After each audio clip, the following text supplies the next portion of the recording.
Oskar Elgezabal bizipenak eta pasadizuak Pedro Mari Goikoetxeak idatzi du liburua eta Labairu Fundazioak kaleratu du Arruti Subestaciones eta Musikako Udalaren laguntzarekin. Aurkezpena egin dute musikan eta bertan bildu dira Elgezabalen herriko lagunak, berarekin txirrindularitzan aritu zirenak eta gaur egun profesionaletan dabiltzanak ere.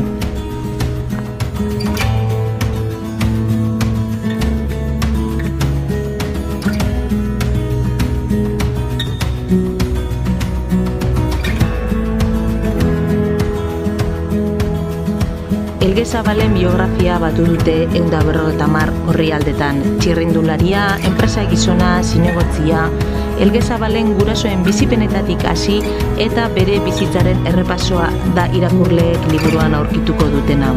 Musikako Udalak etxerik etxe bananduko du liburua.